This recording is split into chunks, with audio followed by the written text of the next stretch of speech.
Welcome to the Storytelling with Data podcast, where listeners around the world learn to be better storytellers and presenters. We'll cover a wide range of topics that will help you effectively show and tell your data stories. So get ready to separate yourself from the mess of 3D exploding pie charts and deliver knockout presentations. And with that, here's Cole.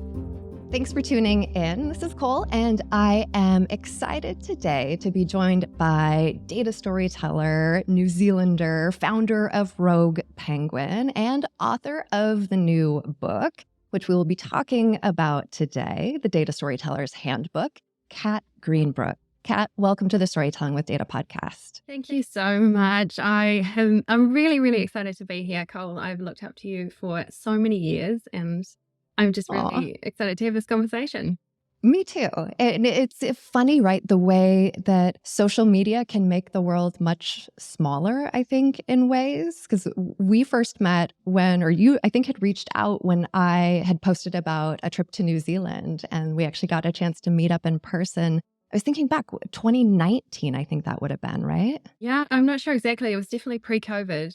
So I was really, really happy to meet you in person. In New Zealand, there aren't many data visualization or data storytelling conferences or things based here. So Sure. I normally have to go elsewhere. But when I heard that you were coming to New Zealand, it was pretty exciting.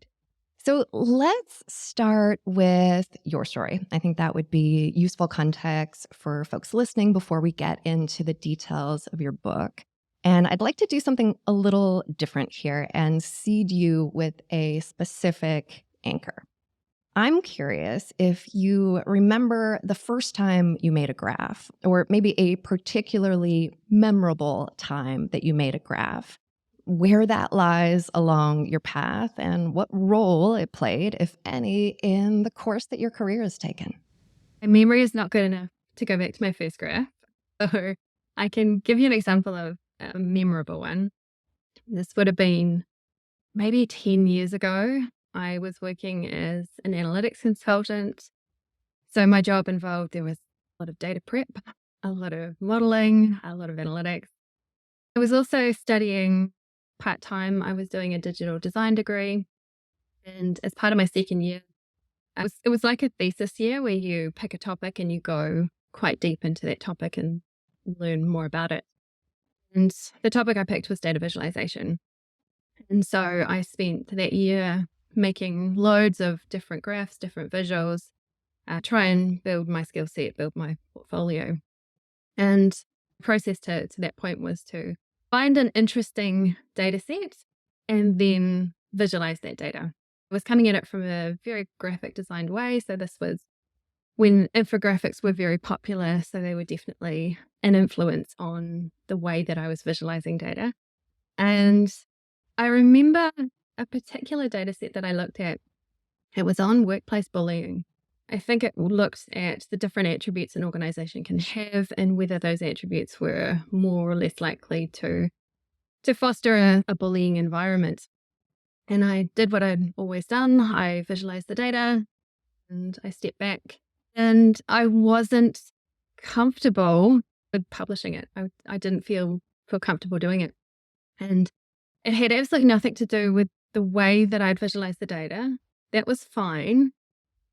For me, it was the topic that was holding me back. It's workplace bullying. It's a very, very emotive topic. I personally been on the receiving end of workplace bullying. I think up to 1 in 3 people actually have. And I didn't feel comfortable putting just the visualized data out into the world. And so I actually ended up wrapping a whole lot of other information around it, provide that bit more context, a bit more of a look into what you can do if you find yourself in that position, just to help people understand it a little bit more, understand the topic a little bit more.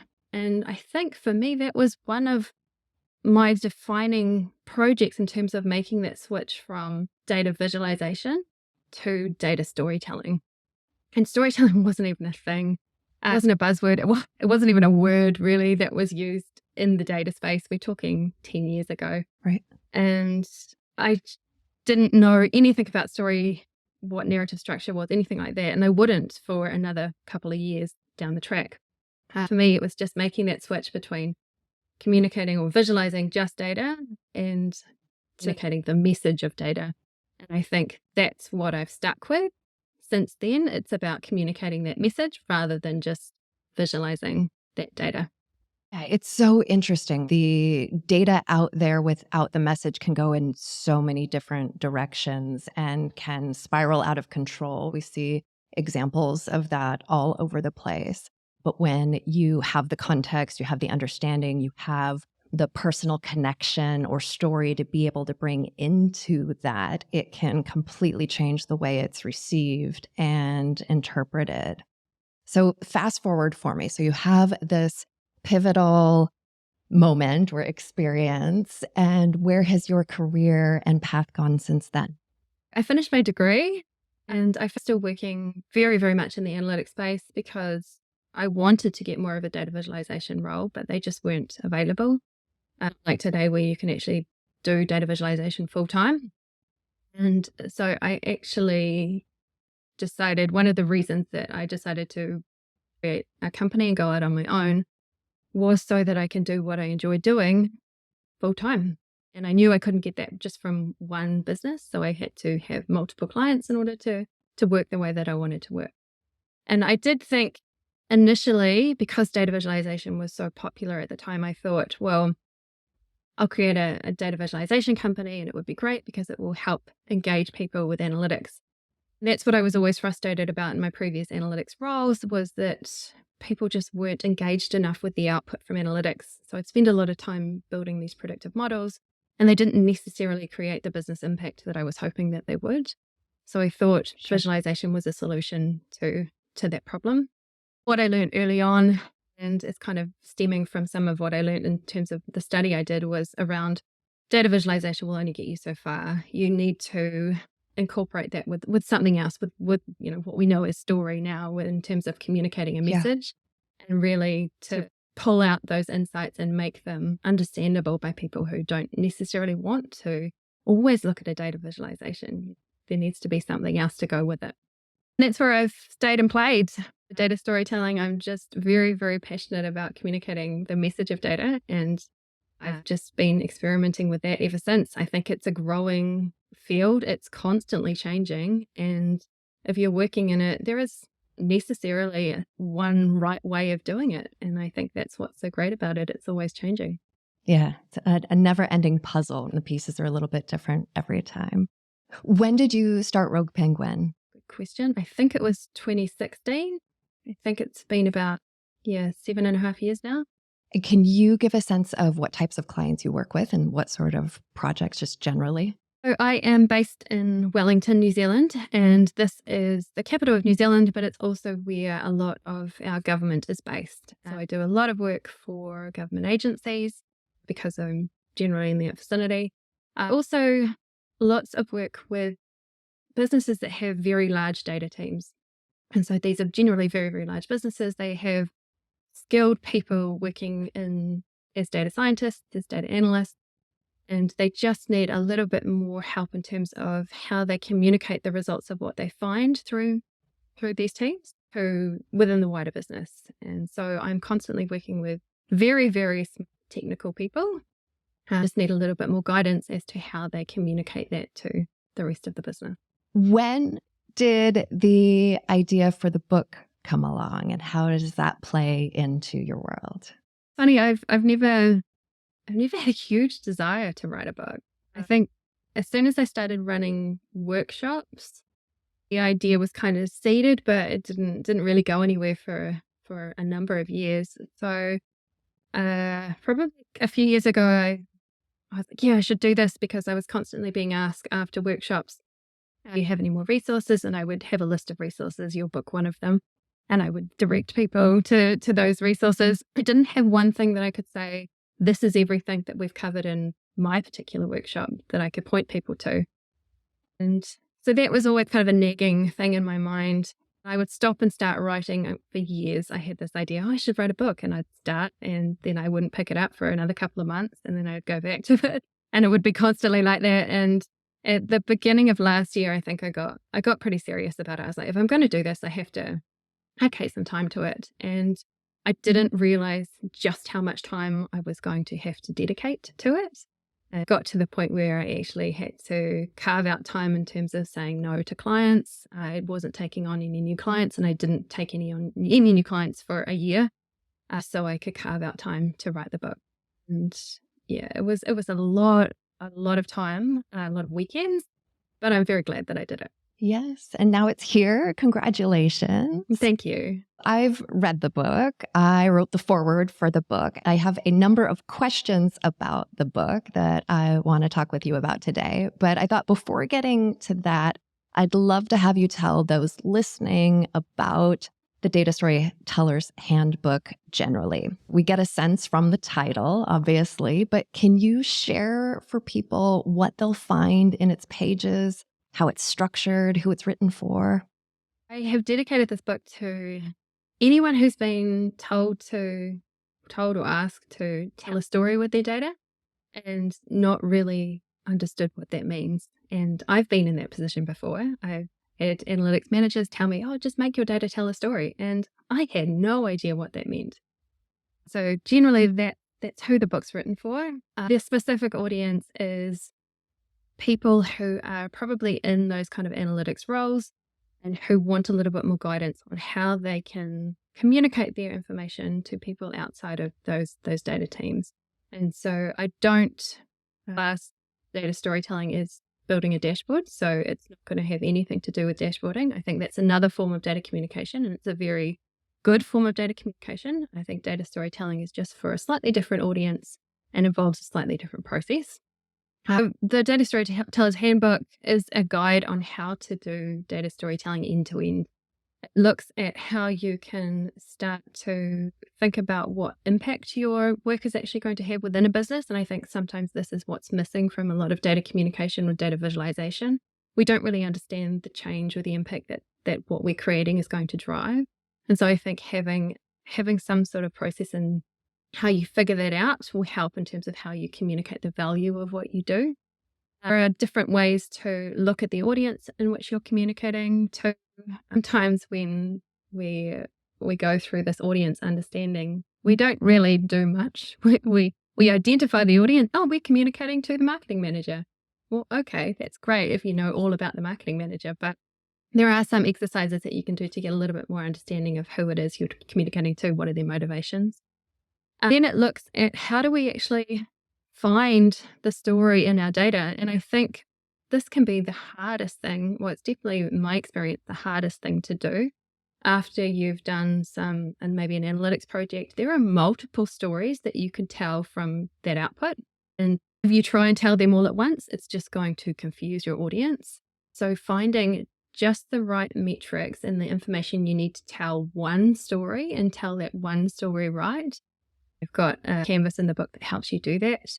And then looking at how do you arrange that information into a story. And this for me was the game changer, that creating that narrative structure that actually lets you or enables you to create and write a data story was a really big thing that I learned along the way that I found really, really helpful to the work that I do, arranging those insights into an actual story. Then it looks at how do you tell that story. And so because my background is very visual, it's just looking at certain ways that you can visualize that data story. But you don't always have to tell a data story through visual mediums. You can just talk it, you can speak it, you can tell someone a data story while standing in line for a coffee. It doesn't have to be a visual representation of data. Most of the time it is. And so the book looks at the end-to-end process, or my end-to-end process of creating and writing and telling a data story. It just gives you a little bit more practical guidance about how to go about that. So you talk about the narrative structure and how that became key for arranging the pieces and for moving from data visualization to story. You mentioned this earlier, but the past few years, storytelling, storyteller, these have become very much business buzzwords, which I think on the one hand is fantastic because it means people are recognizing the power. But on the other hand, they get overused and misused, which can dilute what they mean and confuse people. So I'm curious, Can you describe for us what you mean when you say story or narrative structure and how you think about that when it comes to communicating data in a business setting? Yes, you're right there. It's a buzzword, and it can be a little frustrating sometimes when there are different definitions of story and storytelling, and you're just not sure if you're speaking the same language as somebody when you talk about those terms. For Right. me, story is narrative, and it includes three main acts. And this goes back centuries to times of Aristotle, but for me, story has those three acts. The first act is about setting the scene, it's providing the context, introducing the characters. And the second act introduces that drama, it provides that contrast, which storytelling is all about. And then the third act resolves the contrast that was introduced by Act Two. So it completes the story. Narrative structure that I really love is by Randy Olson. Now, he is a science communicator. I was introduced to his work at a science communication conference. And he uses three words to join together those acts. And so he uses the word "and" to set up the scene or complete Act One. So it makes a whole lot of sentences or statements that agree with each other. So you're setting the scene, providing that contrast. And then he uses the word "but," or "but" is a really strong contrast word to introduce to. You can use synonyms as well. So you'll be familiar with these. So however, despite, yet, they all introduce that contrast to your narrative. And then he uses the word "therefore" to sum up, to introduce Act 3. So and, but, therefore, or what he calls is the ABT, helps you define those three acts in terms of creating a story. And I can give you an example of just story in general. This is an example that I use in the book. It's a movie plot line, and I'm just using these three words to describe the definition of these acts. It starts off with Africa's animal kingdom is ruled by lions, and Simba is a young lion who will succeed his father Mufasa as king. But when Simba's uncle Scar murders Mufasa, Simba is tricked into thinking he is responsible and flees his homeland. Therefore, Simba needs to overcome his guilt so he can take his rightful place as king. So to me, that's story. And I love the simple ABT that you can use to piece those acts together. And data storytelling is no different. It still uses those three acts. It can still use those three words to join the act. I'll give you an example of a data story if we're using those words. I could start off, this is a very, very simple one, but you could say last year we had 20,000 customers and held a large proportion of market share. But this year, customer numbers dropped by 25% because of increased competitor activity. Therefore, we need to do something to win back our customers. And that's an example of a data story using those three acts. So to me, story is narrative, and storytelling is how you then communicate that narrative that you've written to other people. And I think some of the beauty of the parallel that you just drew between those two examples is, we can take the 2-hour play or movie and get it down to a couple of sentences, which is very much how it is in the business world as well, where you do a big project or you do this huge analysis, but it's not about telling the 2-hour version of it always. Sometimes it might be, but sometimes you need to be able to get it down to a couple of sentences or find the in-between that's at the right level of detail for your audience. And I know in the book you provide a lot of different structures and frameworks. I want to talk about more of those, but one of those is just that structure that you talked through, where you literally have blank lines and then the words and then more blank lines to help lead people through thinking about this and through how the stories that they might want to tell with their own data could be conveyed in this manner. I think that's the thing. It's really, really hard to get your data message down to a couple of sentences, especially when you've got a lot of data that you're talking about. But if you truly understand the message you're communicating, and if you can get it down to just that ABT, and but therefore, it becomes a lot easier to share that message with other people. So much easier. And then you can always bring more detail back into it depending on who your audience is. And actually, when it comes to audience, you have an entire chapter focused on that. You talked a little bit before, you mentioned the idea of having tools to help people think through that. But one of the things that struck me in going through was the stakeholder matrix. Can you talk a little bit more about what that is, how you think about it, how you coach others to think about it and use it? Generally, we have a lot of different stakeholders or a lot of different audience groups that we can communicate with. It's just that we don't always want to communicate with all of those groups. We don't have the resources to communicate with all of those groups. And so it's about finding which ones we should be focused on and we should be trying to communicate with, and how often we should be trying to communicate with those groups. So it is a quadrant, and looks at the x-axis, you've got low interest to high interest. So how interested are your stakeholders in the information that you will be communicating? Then on the y-axis, you've got high influence to low influence in terms of the influence of your stakeholders. So if you are communicating to someone who falls into the high influence, high interest group, you want to keep them really, really engaged with the work that you're doing. You want to communicate with them regularly, and you want to try and promote creating those joint decisions. And so they are going to be the people who are going to be seriously engaged with the work that you do, and you want to keep them seriously engaged because they are very, very high influence. On the opposite side, you could have people who have very, very low interest in what you're doing, and they have very, very low influence in terms of the work that you do. And so you can update them if you feel. Should we even communicate to them? You don't have to. Sometimes those people can actually move across quadrants. And so if you can increase their interest in what you're doing, they can actually become cheerleaders for the work that you do. And so there is something about communicating them and trying to bring up their interest, but because they don't have a lot of influence in terms of the work that you do, they're not as high priority. So the stakeholder matrix was just about trying to prioritize your different audience groups to make sure that you're spending your communication resources in the right place to talk to the right people. Another topic that you bring up as part of the audience discussion is the role of empathy.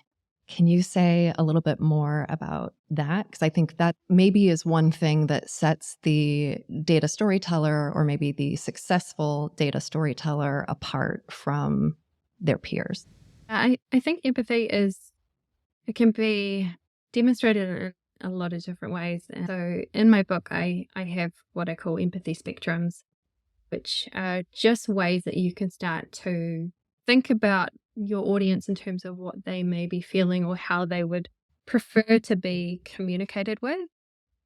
In the book, empathy spectrums ask for 4 different questions. So 4 different questions that you can ask your audience in terms of how they would prefer to receive your information. So first of all, how well do they understand your topic? Are they a novice or are they an expert? You will communicate to them differently depending on how you answer this. So if they are a novice in terms of what you're communicating, but you are an expert, you cannot start communicating at your level of understanding. And it's about trying to figure out where your audience sit on these spectrums and then where you sit on these spectrums. Because if you've got a big gap between yourself and your audience, you're going to have to work quite hard to close that gap in order to create a communication that's going to resonate with them.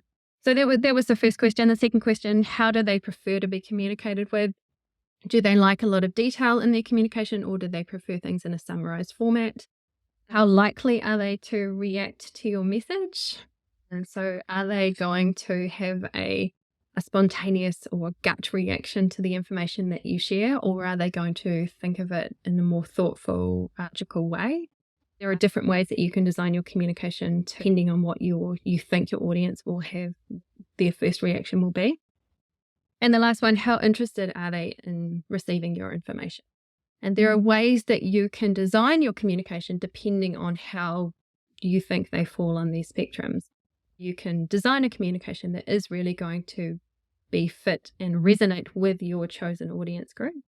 The thing with these empathy spectrums or having empathy when you're doing storytelling is that you can't necessarily understand your audience or have empathy for your audience if you don't know who they are. So you really have to get quite clear on who it is that you are communicating with in order to think about how they would prefer to receive that communication. And what steps can people take to get more familiar with an unfamiliar audience? It's a good question. And I do get this question a lot in terms of I've got a really general audience. I have people who fit across all of these different spectrums. How do I communicate with those groups? And there's no easy answer here. It is really, really difficult to communicate with a general audience because you have to try and tailor whatever you're designing to everybody, which is never going to work. I think in terms of a general audience, I like to think of a general audience as they don't probably know a lot about the topic that I'm communicating with, so I do need to provide that context. And general audiences, I won't provide a lot of data. And so in a general audience, you're probably going to have people who don't want to receive a lot of data visualization. So you want to try and tailor it to kind of, very, very general, good context, very few data visuals. You'll find if people want to know more information, if you can provide a way in which they can do that, the people that want that extra detail will go looking for it. You don't want to just turn people away because you serve up too many data visuals or very few context and people just don't understand what's going on from the get-go. You talked about, as you were going through the different dimensions in the empathy spectrum, the first one that you talked about was your knowledge versus the person to whom you are communicating or trying to influence. And I think that's one of the places where people often go wrong is when a gap exists there. I think sometimes there is the assumption, well, that the audience, they should come to where I am as the communicator, which fails. It needs to go the other way of you bridging that gap as the communicator for your audience. Are there other common pitfalls that you see people tripping over or falling into when it comes to communicating with data stories? Just going back to your example there, this is sometimes what I think the data literacy or data fluency idea kind of goes a little bit wrong. And we have this idea as technical people that we need to upskill other people around the business with data. And I think that's good. In some ways, we do need to build this data jargon or talking about data. We need to get more comfortable as overall. But it shouldn't be the excuse to use an obscure chart type, right? Exactly. We can't rest that responsibility on our audience. We need to improve, like technical people, I'm talking from data person's perspective, trying to build that business acumen, trying to build that business knowledge up so we are communicating with our audience in the way that they're already communicating, rather than making them, as you say, come to us in terms of we're communicating with data, so they should learn more data.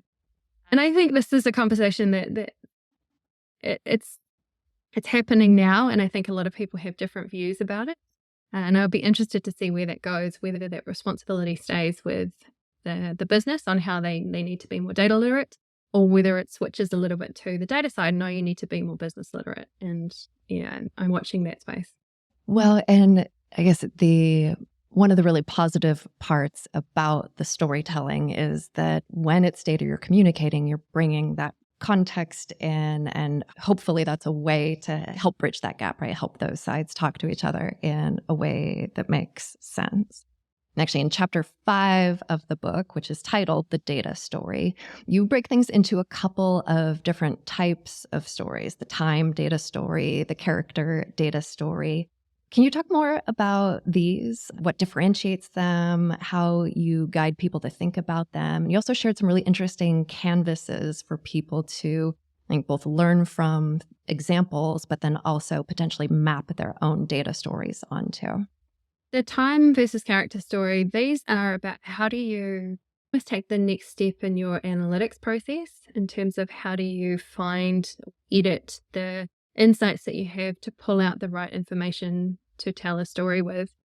So all my data stories revolve around one key metric or one key insight. And so because stories are all about contrast, it is about how do you use measurement contrast help build your story upon. And because a lot of the time when we're doing this data storytelling, if you're an analyst, you're looking at loads of different metrics, and this is your starting point. A time data story looks at a data metric and it measures two different measurements of that data metric over different time periods. You might be looking at, say, customer churn, and you could look at customer churn rate a year ago versus customer churn rate today for a business. And so in this situation, the business is the character of the story because customer churn is being measured about the business. And churn rate is the data metric. And then those two measurements a year ago and today, you're contrasting those two data measurements. And so that's the basis of your story. And the canvas helps to make you think about the other information you will need in order to tell that story, a full version of that story. For example, there's a building block in the canvas that looks at, okay, what is the reason for that change in data measurement? So if you have a churn rate and it's 20% last year, and maybe it's gone up to 25% this year, which is a huge difference. What's the reason for that? What's driving that? So it makes you think about questions that you can actually look to explain what you're seeing in your analysis, which you can then go and incorporate into your story. So that's the time data story. And then a character data story looks at two different characters at the same point in time. So it's choosing to use a character contrast, show that and illustrate that in a story. So for example, using the same metric, you could be looking at churn rate, customer churn rate, and you've got business A has a churn rate of 20%, but business B has a churn rate of 15%. And so here you're comparing or contrasting two different characters, same metric, but you're showing a slightly different story by doing so. A lot of the same building blocks apply for these two different types of story. It's just you're choosing to contrast two different ways of contrasting data measurements. And at what point in a project or an analysis would you direct people to be plotting out their canvas?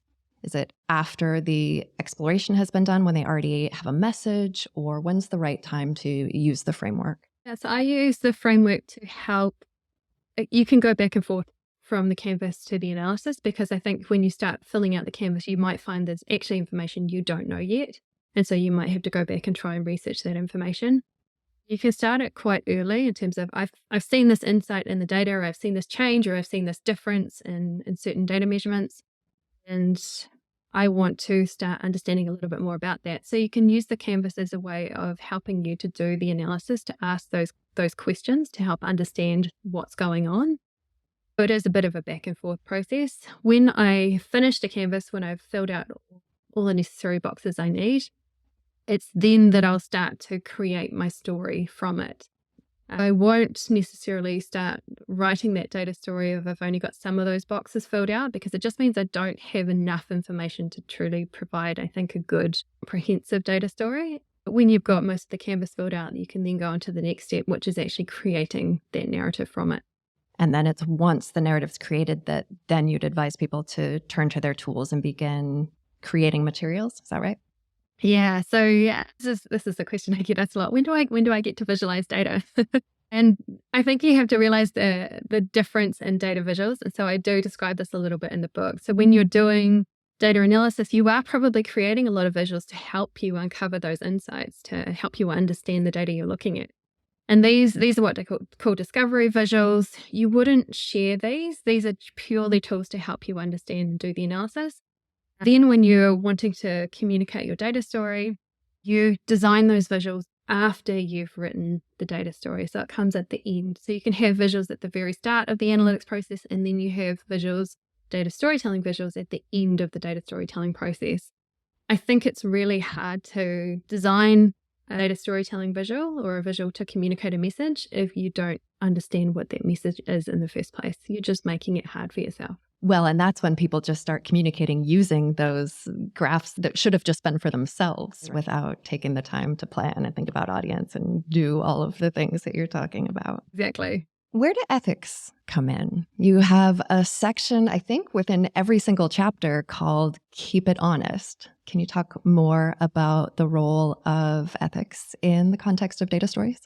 I got a lot of pushback when I first started talking about data storytelling, teaching data storytelling, as I'm pretty sure you did as well, because people associate storytelling with this idea of it being something fictional, creative, emotive. And being people, led in a bad direction, potentially, right? Yeah. And people think, oh, you're making things up and you're finding data to support whatever you've made up with this preconceived narrative. As I definitely don't agree with that process. I think in terms of ethics and the way data storytelling fits into the analytics process, I do see data analytics and data storytelling as two separate processes. I think analytics comes first. There is a very, very robust analytics process, and the analytics process has its own ethical questions that you need to ask when you're analyzing that data as well. Then data storytelling, you're not communicating something that you've made up. You're communicating the results of something you've analyzed, and you want to share those in a very clear way so people understand it. There are ways in which you can make up a story based on data that you've found. This is done. No getting around that. Data storytelling is a process you can follow, and parts of that process can be picked. So in terms of narrative structure, for example, that's just a narrative structure. You can put any information into that narrative structure and it could be engaging. And that information could be made up. So there are things that you do need to think about in terms of your data storytelling process to make sure that you are going through to create a very honest story at the end of it. And I think the people that should be doing this exercise or should be communicating these analytics or the output of analytics are the people who are doing the analysis.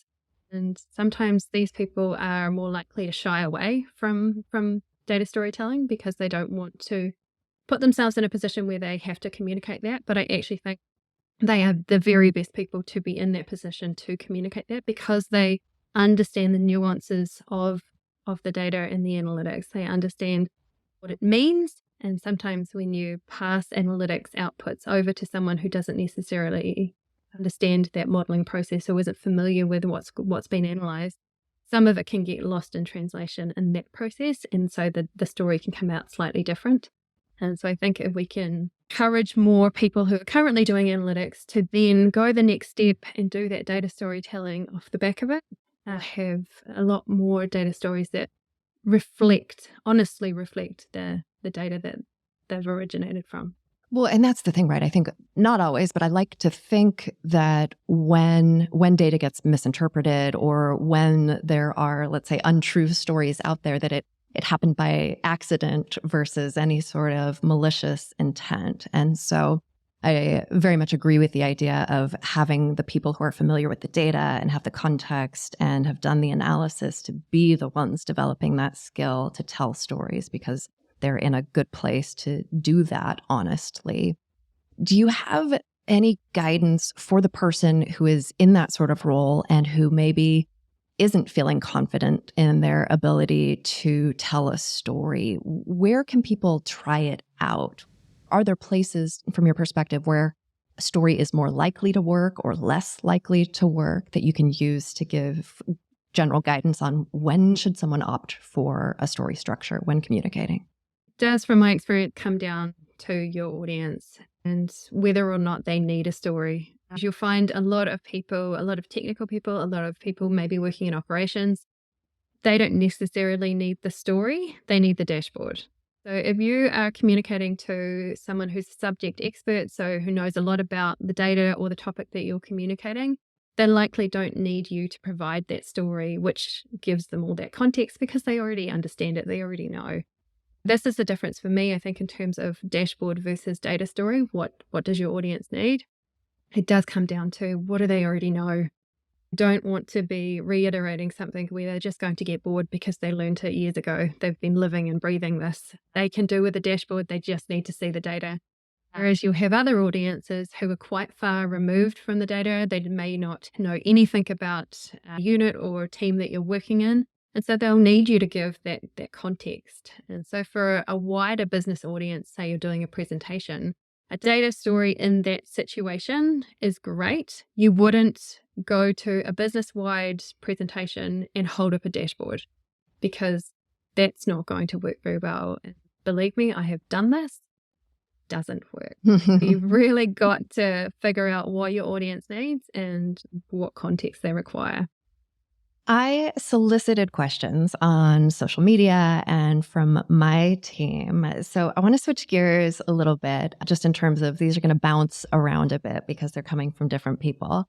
But I have some more questions for you related to topics in the book and in your experience. So Alex on the team here raised one that's posed to us relatively regularly. And as you mentioned, you're based in New Zealand, which I think means you'll have interesting perspective to share.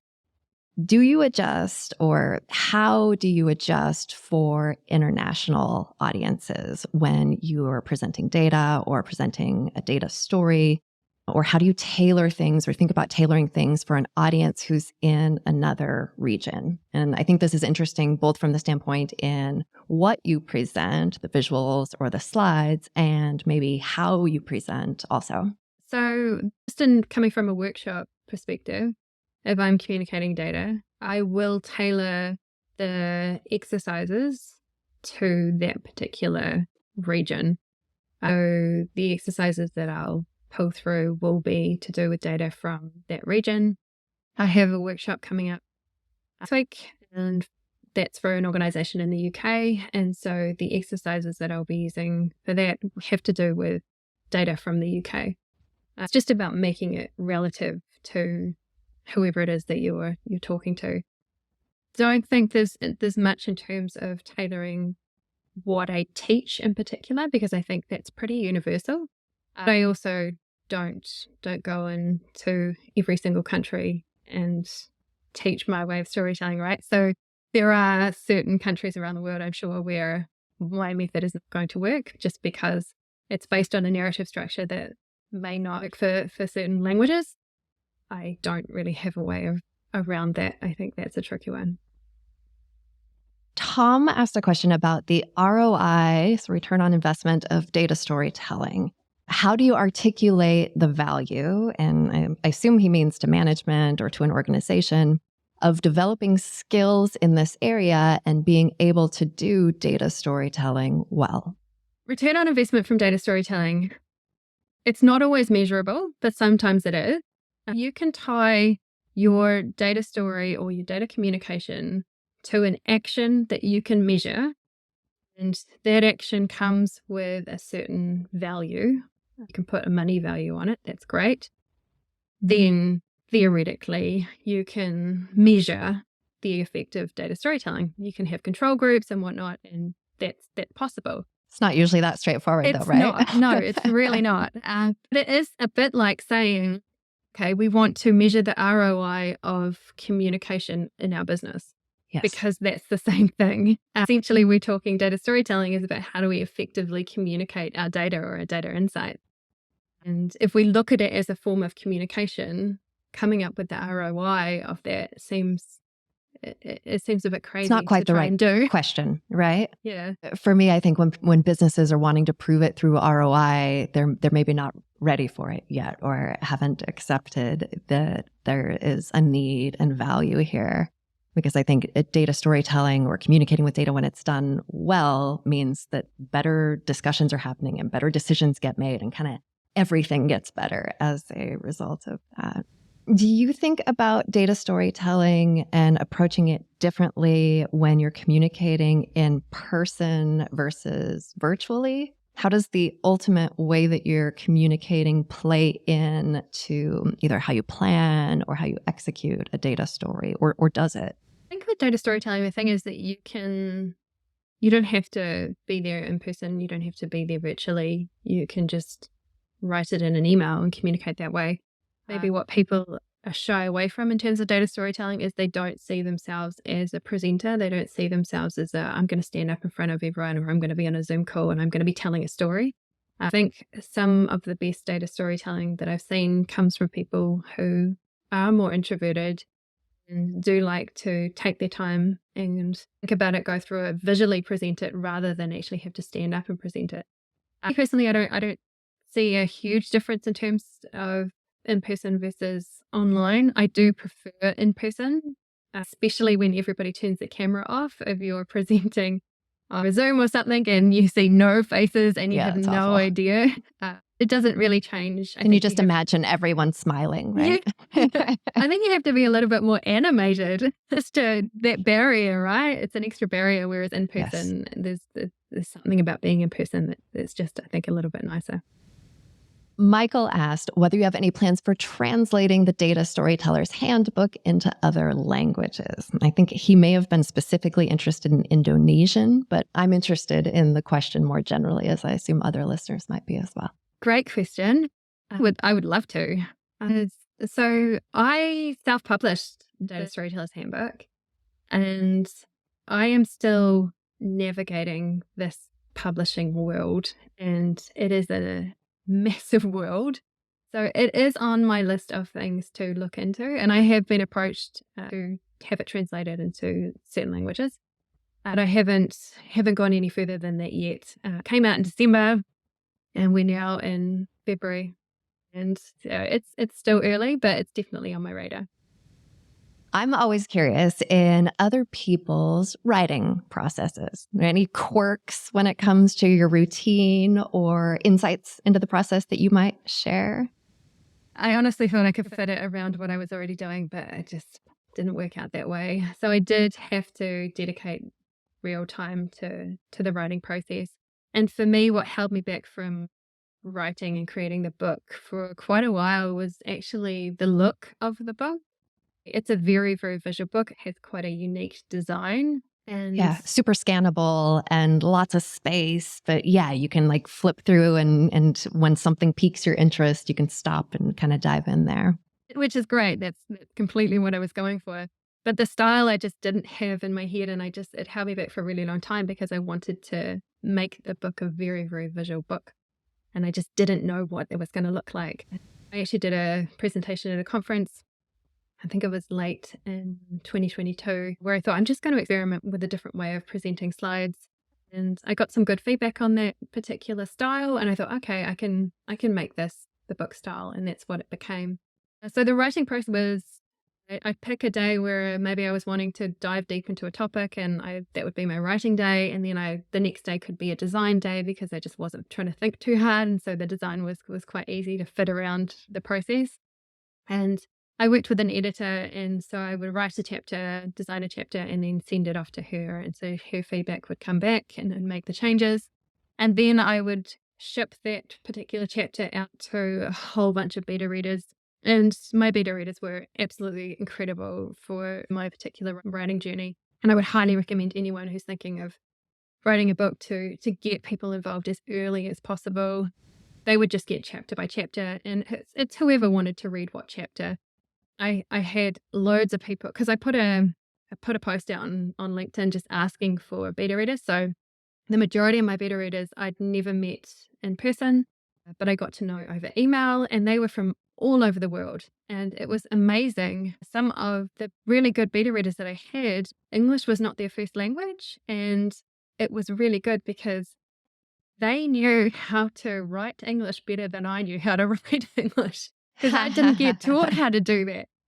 So they would be picking up on all these things. Oh, your grammar isn't great there, and you need to change this. And I was like, oh my goodness, thank you so much. So a lot of people involved in the process made it a really enjoyable experience. Yeah, and it gives you accountability to people outside of yourself, which can be a useful driver as well. Yes, absolutely. So one more question from me. I saw in your acknowledgments that you thanked a 12-year-old for reading the entire book. Am I right to assume that this is your 12-year-old? Yes, my daughter Hayden, she was part of my process. And so I think I actually paid her. She was game though. She read the book start to finish. I just printed it out for her, and she highlighted every word that she didn't understand. And this was really helpful because I wanted my book to be understood by a wide variety of skills and knowledge. And I didn't want it to be filled with technical jargon. And we all have our own curse of knowledge. We all don't know exactly how advanced we are in some situations. And so she did. She highlighted all the words that she didn't understand. And some of those words I've included as terms in my glossary.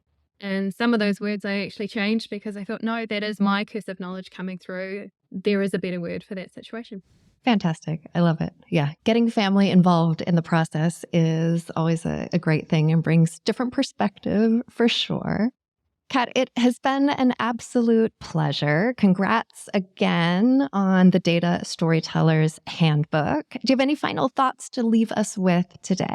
Yeah, I think the biggest switch for me, as I think I said at the beginning, was figuring out that story and actually having that be the backbone of the communication rather than having the data visual be the backbone. I think you can still have a data story that includes data visuals, and the data visuals can be beautiful and engaging. The story that holds it all together if you're communicating through data storytelling. And I think a lot of what's missing in what we call data storytelling today is actually that story, that narrative, or that message. We're just not really sure on what we want to say. So I think if anybody's wanting to get better and to upskill in data storytelling, focusing on what are you trying to say? What is your message? What is your story? It can really help you in improving other aspects of it in terms of designing visuals that can really help communicate that better. I absolutely agree. Kat, thank you so much for joining today. Thank you so much for having me. For those listening, be sure to check out Kat's new book, The Data Storyteller's Handbook. Thanks for tuning in.